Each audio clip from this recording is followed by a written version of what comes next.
السلام علیکم جی۔ کل اخبارات کے اندر ایک خبر چھپی ہے جس خبر کے مطابق نیشنل بینک آف پاکستان، جو پاکستان کا قومی بینک ہے اور سرکاری ملکیت میں ہے، اور پاکستان کے اندر اور پاکستان سے باہر اسٹیٹ بینک آف پاکستان کا نمائندہ ہے، اور جہاں پہ اسٹیٹ بینک آف پاکستان کی برانچ نہیں ہے وہاں پہ وہ تمام لین دین جو ریاست کے مرکزی بینک کو کرنا ہے وہ یہ بینک کرتا ہے۔ اس بینک کی جو برانچز ہیں، برانچ ہے نیو یارک کے اندر، اس کو $55 ملین کا جرمانہ کیا گیا۔ یہ ہائی لائٹ اس لیے ہو گیا کہ جس دن یہ جرمانے کی اناؤنسمنٹ آئی ہے اور پریس ریلیز جاری کی ہے فیڈرل ریزرو بورڈ کی طرف سے، یہ جو پریس ریلیز جاری ہوئی ہے وہ پریس ریلیز جو ہے اس کے مطابق پاکستان نے یہ والا جرمانہ جو ہے یہ ادا کرنا ہے۔ یہ board of governor of federal reserve bank, یعنی فیڈرل ریزرو بینک، یعنی ان کا جو اسٹیٹ بینک ہے۔ ویسے امریکہ ہے، ہاتھی کے پاؤں میں سب کا پاؤں۔ فیڈرل ریزرو بینک جو ہے وہ دنیا بھر کے تمام بینکوں کا بابا آدم ہے۔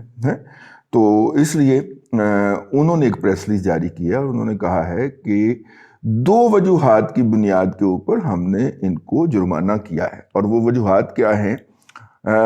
وہ وجوہات یہ ہیں کہ ہم نے انہیں کہا تھا کہ اینٹی منی لانڈرنگ کے جو رولز اینڈ ریگولیشن ہیں ان کا باقاعدہ ہمیں ایک شیڈول لکھ کے دے دیے کہ آپ یہ کریں گے اور اس کے بعد جو ہے پھر اس کے اوپر عمل درآمد کیجیے۔ 2 جرمانے ہوئے ہیں جی۔ ان کی جو وزارت خزانہ ہے اس نے الگ جرمانہ کیا ہے، اور ان کا جو فیڈرل ریزرو بینک ہے اس نے الگ کیا ہے۔ فیڈرل ریزرو بینک نے جب نشاندہی کی کہ اینٹی منی لانڈرنگ کے قوانین کے مؤثر استعمال کے لیے کوئی میکنزم نہیں ہے نیشنل بینک آف پاکستان کی جو نیو یارک برانچ ہے اس کے ساتھ، ویسے پورے نیشنل بینک آف پاکستان کے پاس ہی نہیں ہے، سرکاری ادارہ ہے، سمری موو ہوئی ہوگی، وزارت خزانہ میں کہیں پڑی ہوگی، اس کے اوپر کوئی ڈپٹی سیکرٹری صاحب یا کوئی ایڈیشنل سیکرٹری صاحب جو ہوں گے وہ سانپ بن کے بیٹھے ہوں گے، اور وہ ذمہ داری لینے سے انکاری ہوں گے کہ میں یہ جو رولز اینڈ ریگولیشن جو منطبق ہونے ہیں یہ کیا ہیں، بیسیکلی کیا ہے۔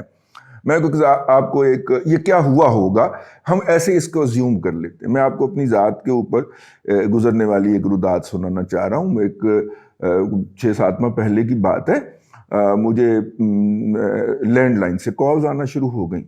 اچھا، چونکہ لینڈ لائن سے اس طرح کی کالز کافی خطرناک ہوتی ہیں اور اس میں وہ غلطات بکی جاتی ہیں، تو میں ان نون نمبر لیتا ہی نہیں، اٹھاتا ہی نہیں، کیونکہ میں کوئی گانا سنا ادھروں، مطلب فون کاٹ دیں میں انہیں 10-15 کاٹ دینی ہے، تو میں نہیں لیتا کال۔ کوئی ان نون نمبر ہو وہ بھی میں نہیں لیتا۔ تو ہوا یہ کہ وہ میں ایک دن جھومتا جامتا گیا تو وہ مینیجر صاحب جو ہیں ان کی نظر پڑ گئی، تو انہوں نے مطلب کہ بندہ بھیج کے بلا لیا، ہمیں چائے شائے کافی شافی پیش کی۔ تو وہ میرا کوئی سال ایک بعد میں ان کے ہتھے چڑھا تھا، تو اس کے بعد انہوں نے کہا کہ اپنا شناختی کارڈ تو دیں۔ خیر نہیں آپ شناختی کارڈ دیں۔ شناختی کارڈ لیا، اس کی فوٹو کاپی کروائی، تو وہ انہوں نے بھجوا دی، اور دوسرا کہا کہ آپ نے مجھے ایک فیور کرنی ہے۔ میں نے کہا جی دسو۔ یعنی وہ جو آپ کا 15 سال پہلے جب یہ اکاؤنٹ کھلا تھا تو اس وقت جو تھا اس کے اندر آپ نے ایک جگہ پہ آپ جاب کرتے تھے، اس کا اپوائنٹمنٹ لیٹر دیا تھا۔ اب چونکہ اس کو بہت دیر ہو گئی ہے تو ادارہ کہتا ہے جی پتہ کرو ہون کی کار ہے۔ میں کہا جی ہوں تو ایسی بے روزگار ہی ہے، اور سیلف امپلائی کے اس کے اوپر آئیں گے۔ تو انہوں نے کہا کہ سیلف امپلائی میں آپ کی کوئی کمپنی شمپنی ہوگی اس کی طرف سے لیٹر جاری کر دیں تاکہ وہ اپڈیٹ ہو جائے ڈیٹا۔ اچھا، یہ اب میں نے کہا کہ اگر یہ میں نہ کرتا تو کہتے قانونی طور پہ تو آپ کا اکاؤنٹ بند کر دینا چاہیے، لیکن چونکہ اور میرے جو آپریشن مینیجر صاحب تھے انہوں نے کہا بھی ہے، اور ہم نے بہت سارے اکاؤنٹس بند بھی کیے ہیں، لیکن چونکہ آپ سے ایک ذاتی یاد اللہ تھی تو میں نے اپنا ذاتی رسک لے کے تو کہا کہ نہیں یار، وہ دادی ہونا نے شرمندہ کرنا ہے آگے، تو میرا ہی اکاؤنٹ بند کر دیتا۔ تو یہ کیا ہے؟ یہ نو یور کسٹمر ہوتا ہے، KYC، نو یور کسٹمر، کہ آپ کو اپنے کسٹمر کے بارے میں اپڈیٹ ہونا چاہیے۔ میں کہا یار یہ اتنی قیامت کیوں پڑ گئی ہے؟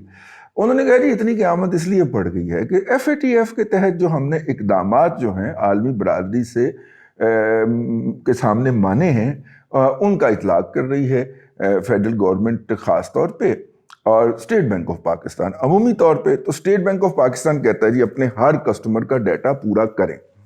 تو میں نے کہا اگر آپ نہیں کرتے, کہا جی پھر ہم رسک پہ ہوتے ہیں.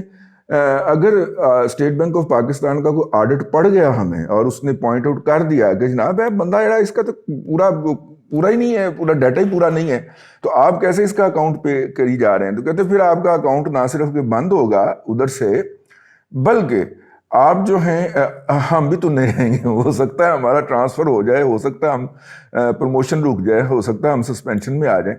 میں نے کہا یار آپ نے اپنے آپ کو کتنا رسک پہ لگایا ہماری محبت میں.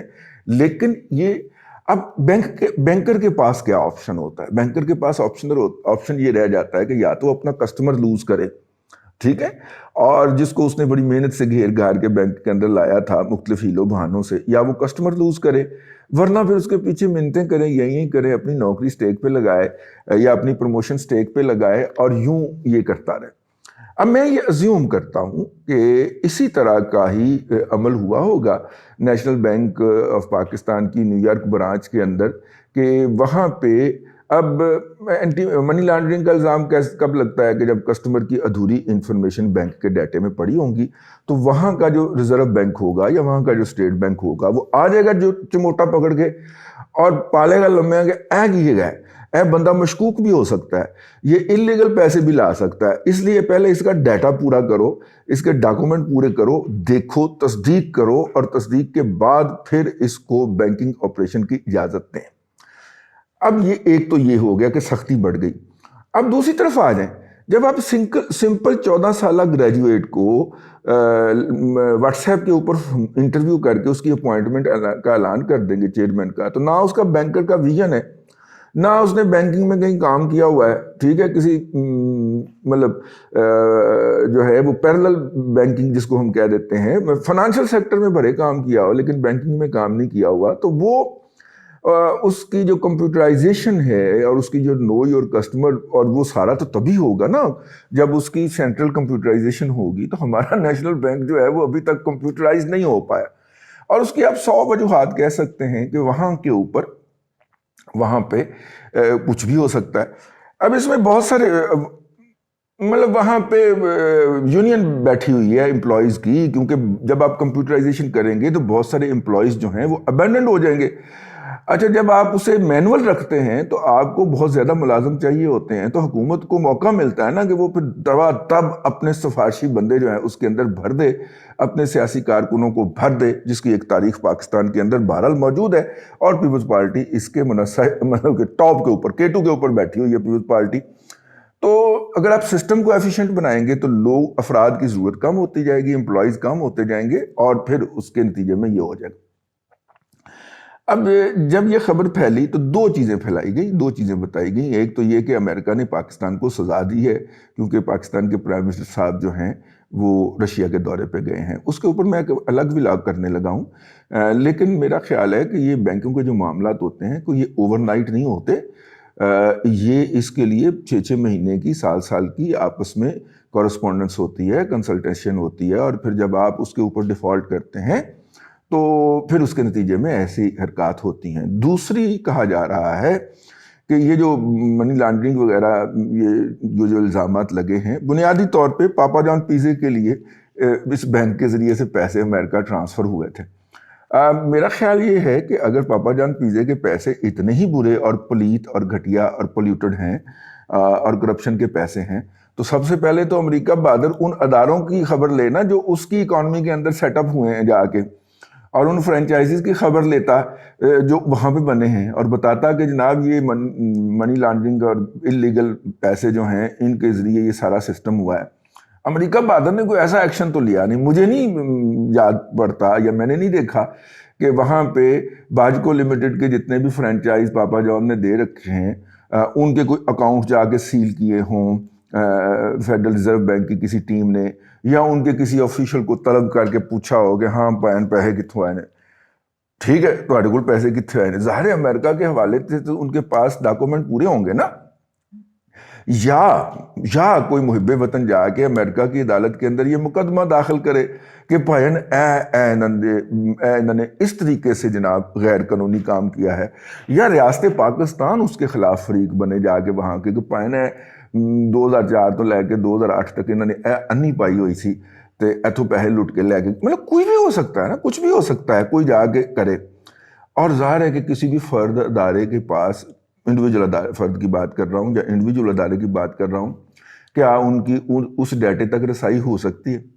اگلی گل میری ہے کہ اگر رسائی بھی ہوئے تو اس کے اندر اتنا تپڑ ہو سکتا ہے کہ وہ یہ حرکت کرے؟ نہیں ہے۔